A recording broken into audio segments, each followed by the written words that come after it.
खबर राजौरी एनकाउंटर की।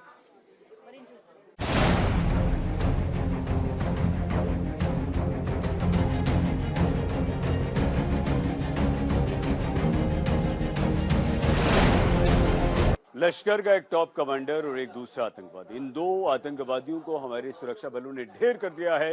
राजौरी एनकाउंटर का आज दूसरा दिन है, लेकिन कल हमारे 2 जवान भी शहीद हुए थे। बड़ी खबर इस समय की यही है कि लश्कर के एक टॉप कमांडर को इस मुठभेड़ में सुरक्षा बलों ने मार गिराया है। दूसरे दिन 2 आतंकवादियों को मार गिराने में सफलता हमारी सुरक्षा बलों को प्राप्त हुई है। यह एनकाउंटर कल से चल रहा है। हालांकि कल गंभीर खबर यह आई थी कि हमारे 2 सेना के अधिकारी शहीद हुए थे और मारे गए आतंकवादी का एक पुराना वीडियो भी सामने आया है। 1 साल से सक्रिय था, इसका नाम कारी है और लश्कर का यह आतंकवादी है। डांगरी और कांडी हमलों का मास्टरमाइंड था ये। सुनील जी भट्ट हमारी संवाददाता इस समय जहां ये एनकाउंटर चल रहा है वहीं से मौजूद हैं।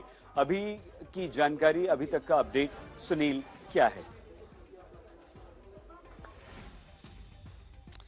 सईद, मैं सबसे पहले एक अपडेट दे दूं।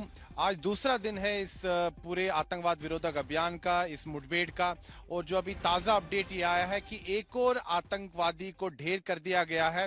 तो अगर हम देखें तो अब तक 2 आतंकवादियों को ढेर कर दिया गया है, लेकिन इसमें बड़ी सफलता सुरक्षा बलों को ये मिली है के अलावा जो आप बता रहे हैं सुनील, खूंखार आतंकी ये 2 खबर हम दिखा रहे हैं वही है या एक और आतंकवादी मिलाकर 3 हो गए? जी सईद, मैं आपको बता दूं कि कुल 2 आतंकवादियों को जो है ढेर कर दिया गया है अब तक। एक तो अब से कुछ देर पहले ढेर हुआ था और अभी थोड़ी देर पहले समाचार आया है कि एक और आतंकवादी को ढेर कर दिया गया है। तो कुल 2 आतंकवादी जो है उनका खात्मा कर दिया गया है।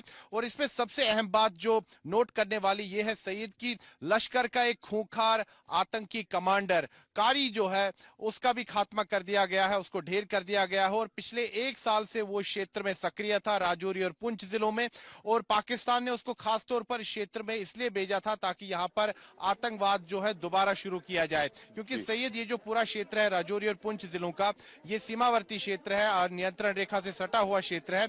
एक समय में काफी आतंकवाद से प्रभावित था 90 के दशक में और 2000 के शुरुआती वर्षों में, लेकिन सुरक्षा बलों के अथक प्रयासों से ये पूरा क्षेत्र अब आतंक मुक्त हो चुका था। लेकिन पिछले 2 वर्षों में अगर हम देखें तो पैटर्न है, पाकिस्तान अब कहीं ना कहीं इन पहाड़ी क्षेत्रों को एक बार फिर से फोकस में ला रहा है और मंशा पाकिस्तान की यही है कि यहाँ पर आतंकवाद एक बार फिर से शुरू हो। इसीलिए सैयद अगर हम देखें पिछले 2 वर्षों में यहाँ पर एक के बाद एक जो है आतंकी वारदातें हुई हैं, आतंकी हमले हुए हैं, मुठभेड़ हुई है। और जो ताजा मामला है वो यहाँ पर इसी क्षेत्र में, मैं कैमरा पर्सन से कहूंगा वो आपको तस्वीरें दिखाई, ये जो सामने पहाड़ी देख रहे हैं आप, यहीं पर मुठभेड़ चल रही है कल सुबह से। और सैयद ये काफी चुनौतीपूर्ण हो जाता है सुरक्षा बलों के लिए, क्योंकि यहाँ का भूगोल ऐसा है कि ऊंचे पहाड़ हैं, घने जंगल हैं और इस क्षेत्र में आतंकवाद विरोधक अभियान चलाना कोई सरल कार्य नहीं है, काफी जटिल कार्य है।